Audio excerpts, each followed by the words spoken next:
Praise the Lord everyone, सबको जय मसीह की। आइए मैं आप सभी के लिए उस पवित्र और सामर्थ्य वचन को पढ़ती हूँ, जो वचन हमें परमेश्वर के दास अपोस्टल अंकुर यूसुफ नरूला जी द्वारा और परमेश्वर की दासी पास्टर सोनिया यूसुफ नरूला जी द्वारा दिया जाता है। आइए मैं आप सभी के लिए उस पवित्र और सामर्थ्य वचन को पढ़ती हूँ। आशीष के चिन्ह चुनौतियाँ, जैसे कि पवित्र बाइबल मत्ती 4 की 1 से 2 आयत में लिखा है, तब आत्मा यीशु को जंगल में ले गया ताकि इब्लीस से उसकी परीक्षा हो। वह 40 दिन और 40 रात निराहार रहा, तब उसे भूख लगी। आमीन। मेरे प्रियो, आपने सड़क पर कई स्पीड ब्रेकर देखे होंगे।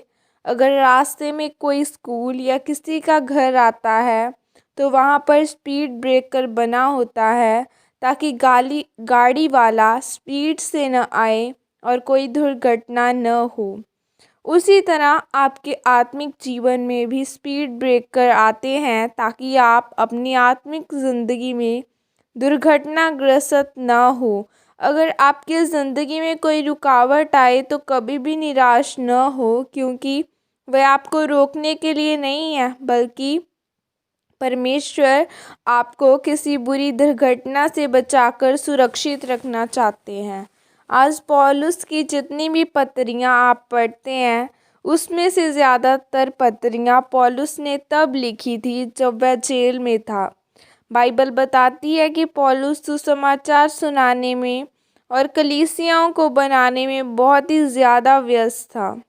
अगर वह जेल में न जाता तो वह इतनी सारी पत्रियाँ कभी न लिख पाता और आज पूरी दुनिया उसकी पत्रियों के द्वारा आशीषित न हो पाती। पौलुस का जेल जाना एक स्पीड ब्रेकर था। अगर पौलुस आत्मिक इंसान न होता तो वह परमेश्वर से बोलता कि परमेश्वर, जेल में रहने से कोई फ़ायदा नहीं है। देख, मैं दुनिया को कितना सुसमाचार सुनाता हूँ और बड़े बड़े चमत्कार करके दुनिया को तेरे बारे में बताता हूँ।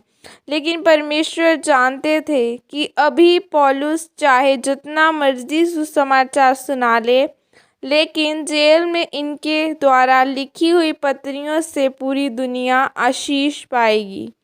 आज आप पौलुस की पत्रियों को पढ़कर इसलिए आशीषित होते हैं क्योंकि किसी समय परमेश्वर ने पौलुस को जेल में बिठाकर उसके द्वारा पत्रियाँ लिखवाई थी।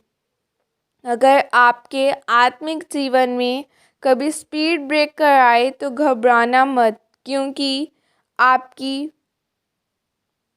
आपकी पिक्चर का सबसे अच्छा हिस्सा परमेश्वर अभी तैयार कर रहा है। अगर आज का विश्वासी ज़्यादा समझदार है, जब उसके जीवन में स्पीड ब्रेकर आता है तो वह परमेश्वर से पीछे हट जाता है। आज कोई भी वह कीमत चुकाने के लिए तैयार ही नहीं है ताकि परमेश्वर उनके अंदर से उनकी आशीषों को निकाल सके और उनको ऊंचा करके उनकी गति और भी ज़्यादा बढ़ा सके। और बाइबल में लिखा है कि जब प्रभु यीशु मसीह ने बपतिस्मा लिया तो आत्मा ने ज़बरदस्ती प्रभु यीशु मसीह को जंगल में भेजा ताकि शैतान के द्वारा उनकी परीक्षा हो सके। अब प्रभु यीशु मसीह को मुश्किलों के समय से गुजरना था, क्योंकि पवित्र आत्मा ऐसा चाहता था। यह प्रभु यीशु मसीह के लिए एक स्पीड ब्रेकर था। लेकिन जब वह उस मुश्किल समय से गुजरे, वह जंगल से परमेश्वर की सामर्थ से भरकर वापस आए। इसीलिए जब आप अपने दुखों से और अपनी मुश्किल समय में भी परमेश्वर से पीछे नहीं हटते और परमेश्वर के अच्छे समय की प्रतीक्षा करते हैं, तो परमेश्वर आपको और ऊंचा करता है और आपकी आशीषों की गति को और भी ज़्यादा बढ़ाता है। प्रभु यीशु मसीह के सामर्थ्य नाम में मांगती हूँ, आमीन। और यह घोषणा आपकी तरफ से की जाए। सर्वशक्तिमान परमेश्वर, प्रभु यीशु मसीह के नाम में मैं यह घोषणा करती हूँ कि इस वचन को पढ़ने वाले लोग अपने आप को पहचान सकें और जब इनके जीवन में कोई परीक्षा या दुख आए तो यह उन परीक्षाओं में अड़े या खड़े रह सकें परमेश्वर, ताकि यह आपके सही समय में आपकी आशीषों को पा सके। प्रभु यीशु मसीह के सामर्थ्य नाम में मांगती हूँ, आमीन। सबको जय मसीह की। God bless you all. खुदा आप सबको आशीषित करे।